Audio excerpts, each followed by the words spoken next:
Oh. Nay Lisa, sino po ito? Yung anak ko siguro. Anak mo siguro. Oh. Ano, limang binipasto. Nagkakarawas sa gusto mo pinagbabael.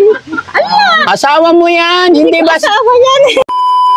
Kasi ang balak ko po, gusto ko po sana dadalhin natin siya sa bahay pagamutan. Sa Mandaluyong po, sa Maynila. Sige, sir. Masusuportahan niyo po ba kami? Nakausap ko naman si nanay, Nay. Pumapayag naman siya. Payag po ba kayo, Nay, na yung anak niyo dadalhin sa Maynila? Payag po kayo. Kayo po, Tay. Sige. Payag po kayo. Pero kailangan, Tay, pag dinala namin siya, kailangan isa sa pamilya or asawa, pinaka-priority number 1 is kayo po dahil kayo ang asawa. Pero wala po kayong aalalahanin, Tay, sa lahat ng gastusin ninyo, pagkain, wala po kayong poproblemahin. Sasagutin po lahat yan ni Daddy Frankie. Mapagaling lang po yung asawa nyo. So ano masasabi nyo doon, Tay? Maraming salamat po sa tumulong sa amin po, sir. Lalo na sa inyo po, sir. Thank you kay God. Bagamat hindi pa natin alam, pero isang guni natin lahat kay God. Kay God. So babalik ako dito, Tay, para sa schedule natin. Kasi ayaw ko rin biglain ikaw para mapag-ready ka rin ng damit mo. Opo, sir. Pero once na na-admit naman na siya or nandun na siya sa hospital, ibabalik pa rin kita dito, Tay. Hindi naman po kita pababayaan kung saan-saan lang. Kung saan po kita kinuha, doon din kita ibabalik. Opo, sir. At paglalabas na yung asawa nyo po, susunduin din namin kayo. Dahil walang ibang ama tulong, unang-una is kapamilya, suporta ng pamilya, no? Opo, sir. Yan. At syempre mga kababayan, nandito rin ang anak ni Ate Lisa, kailangan makausap din natin. Ano pangalan mo, bro? Dan po. Ha? Dan. Dan. Halika rito, dito ka. Ay, sorry, ano yung nalaglag? Dito ka, bro. Puka. Ayan. Puka, sir. Ilang taon ka na, kuya? 20 po. 20. May asawa ka na? Wala pa po. Wala pa, binata. Anong pinagkakaabalahan mo ngayon? Trabaho po. Anong trabaho mo? Construction worker po. Construction. Hindi ka na nag-aaral? Hindi na po. Anong natapos mo? Grade 8. Grade 8? Okay. So, anong masasabi mo na ganyan ang kalagayan ng nanay mo? Siyempre mahirap din po sa amin na nagkakaganyan siya. Yung sakit niya na ganyan. Nakikita mo yung nanay mo na ganyan? Na palakad-lakad siya sa mga kalsada. Palakad-lakad lang. So, anong ginagawa mo pag nakikita mo yung nanay mo na pagkalat-kalat, palakad-lakad? Ito na pamilya sa kanya. Ha?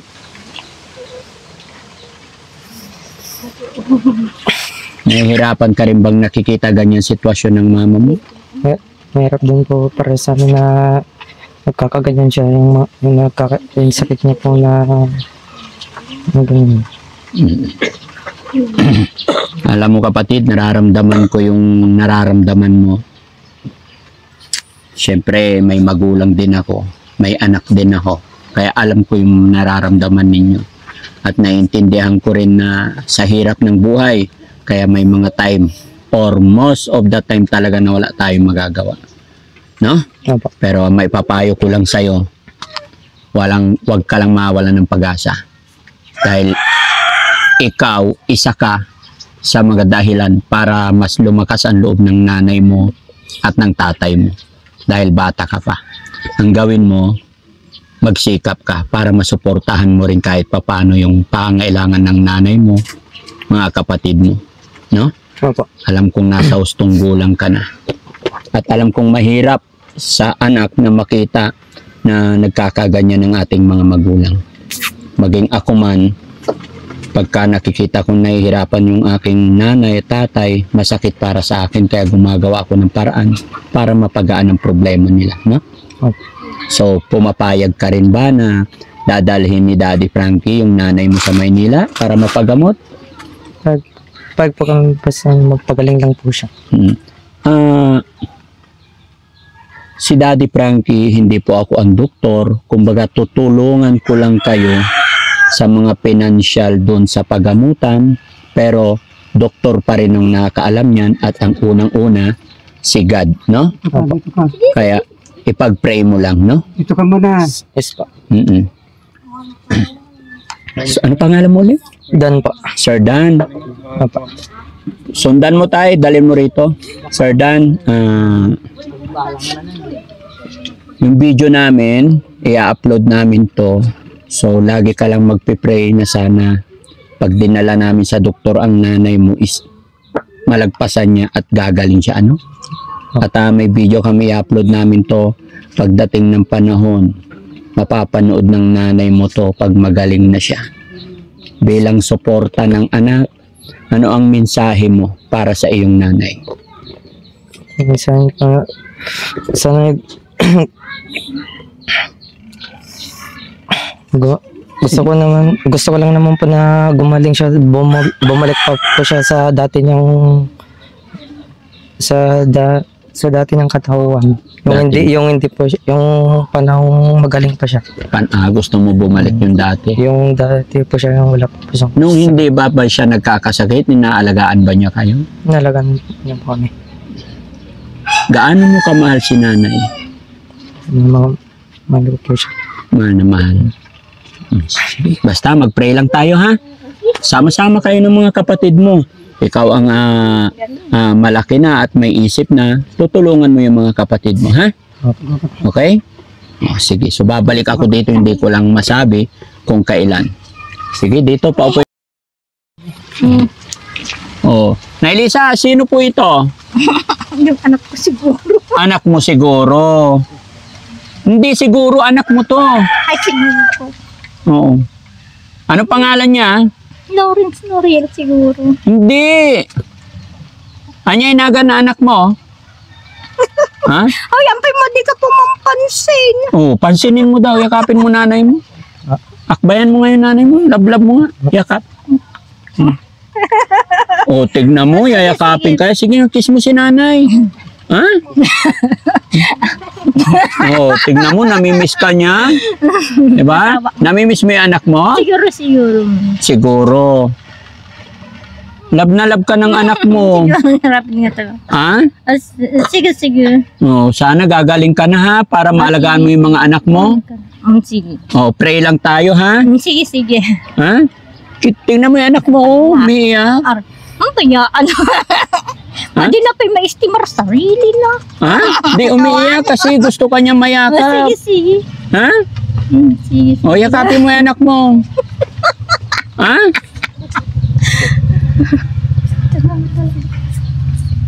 Sama ka sa amin, ha? Punta tayong pagamutan, ha? Sige. Punta tayo Mandaluyong. Ha? Sige. I-ready natin yung... Tay, i-ready mo lang yung damit mo. Mag-ready lang kayo kasi hindi ko rin alam agad-agad. Pagdating sa Maynila is ma-admit agad. So, papunta tayo doon and then titignan natin kung maybe, halimbawa, dumating tayo ngayon sa pagamutan, hindi ko masisigurado kung ma-admit siya sa araw na to or after 2 days, after 3 days. So, kahit pa paano magdala ka kahit konting damit. Ano po? Opo, sir. Pero gaya ng aking sinabi, huwag kang mag-alala sa tirahan. May shelter naman ang Team Daddy Frankie sa Maynila. Meron din kami shelter dito sa Pangasinan. Pwede rin sana, kaya lang alam kong nandito ang kanyang mga pamilya, kaya dito na lang para hindi rin siya malayo. No? Dadaanan ko na lang kung ready na kami para dalhin doon. Kasi iayos pa namin yung mga dapat ayusin. No? Okay. Si nanay naman. Si tita, ano? Tita, kumusta ka? Kumusta ka po? Opo. Okay ka lang? Okay. Okay. Kumain ka na? Tapos na. Anong ulam? Pakbet. Pakbet. Sino nagluto? Luluto lang. Sino tagaluto ninyo? Ha? Lola? Kapatid mo, di ba? Kapatid mo? Magkapatid? So, sige, Nay. Nay, ano pong masasabi mo? Maraming blessing na dumating ngayon. Salamat, sir. Oh, Maraming salamat. walang ano man, Lola. Ha? Babalik kami dito. Oo, sir. Masaya ako nandito kayo. Po? Masaya rin ako nandito kayo, sir. Thank you po. Basta mag-pray lang tayo, Nay, na gumaling si Lisa. Gumaling yung anak ninyo. Oo, gusto ko rin, sir, gumaling. Babalik sa dating kanya. Babalik po yan. Isip niya. Opo. Para mabait yung mga anak niya, maalagaan niya sila. Opo. At maalagaan din niya kayo kasi nagkakaedad na kayo. Ano po? Oo, kaya po. Kaya pa. Oo, malakas pa. Malakas pa. O, di sige. So, ayan mga kababayan, mga kabarangay, no? Maraming salamat po sa lahat ng sumusuporta sa Team Daddy Frankie. Sa lahat po na nandyan sa premiere, maraming salamat po. Lubos po ang kasiyahan, galak, pagpapasalamat ni Daddy Frankie dahil nakatulong na naman po tayo. Mga kababayan, hindi po magagawa ng isang Daddy Frankie kung wala ang mga sumusuporta. Wala yung mga viewers natin na sumusuporta kay Daddy Frankie. Kaya sa lahat po ng nakasubaybay, nakasubscribe sa aking YouTube channel, mga kababayan, maraming salamat. Gaya ng aking sinabi, sa blessing na naibigay ni Daddy Frankie ay dahil isa rin po kayo sa mga dahilan kung bakit meron ito. Kaya maraming salamat. At mga kababayan, i-share po natin ang video ito para mas makatulong pa kay Nanay Lisa. At hindi lang kay Nanay Lisa, sa lahat ng pamilya o sa lahat ng mga beneficiary tinutulungan ng Team Daddy Frankie. At syempre, shoutout ko rin ang ating mga sponsor, mga kababayan, kay Team Rise Above, kay Tita Hanes, kay Sir Marcelo Binloan, tsaka kay Ma'am Purisa Joy. Ayan. At syempre, kay Grace Will Launch TV, kay Kapinpin. Ayan, thank you so much po. Ayan, Istariray. Sa lahat po na nandyan, kay Tita Au, maraming salamat po sa walang sawa ninyong pagsuporta sa Team Daddy Frankie. Magpapasalamat din ako sa aking paboritong asawa, si Aling Rochelle, sa lahat po ng programa na ginagawa or sa lahat ng lakad ng Team Daddy Frankie ay very supportive lagi. Kaya Aling Rochelle, thank you so much sa suporta mo sa akin, no? Kaya maraming salamat. Stay put ka lang dyan. Ayan, kahit na malayo ako mga kababayan, laging nagme-message si Aling Rochelle, kumusta ka na, saan na kayo. Ayan, laging nakasupport sa mga lakad namin, kaya thank you. Hindi lang po sa mga team namin, no? Lahat po, saan man kayo naroroon mga kababayan, Luzon, Visayas, Mindanao, mag-iingat po kayo parati. Mga kababayan natin OFW, mga kababayan natin nasa ibang bansa. God bless po sa atin lahat. Bye-bye po tayo, Nay. Ayan. Akala ko may iyok. Grabe. Ha? Siguro. Ano? Babay ka na. Kiss mo muna tayo, kiss mo. Tayo pwede bang tumayo? Kaya kapin mo siya. Mapil niya yung ano. Oh, tapos sabay kiss. Oh, yan. Oh. Kiss the bride. Kiss the bride. Ang kakarawa ka mo di ka lang, Baba. Sige. Oh, sige, kiss mo natin, Lisa. Kiss mo si tatay, kiss mo asawa mo. Sige. Sige daw, oh. Tay, kiss mo, tay. 1, 2, kiss. Ayaw magpa-kiss. Oh. Ano, limang binipasto? Nakakarawa sa gusto mo pinagbabael. Ano?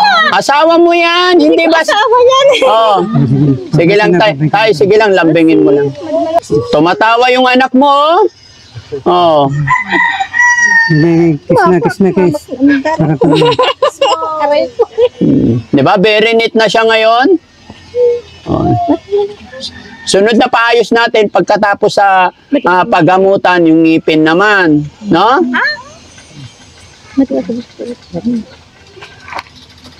Ayan, maraming salamat. Nay, bahala na po kayo dito. Tay, bahala na po kayo, ah. Salamat po. Oo. Maraming po. Sige. Kami ay aalis na, hindi na rin magtatagal, may dadaanan pa kami. Pero babalik po ako dito. Pagbalik ko dito, tsaka sasabihin ko kung yung schedule na pagpunta natin. No? Okay, sige po. Maraming salamat po. Salamat po.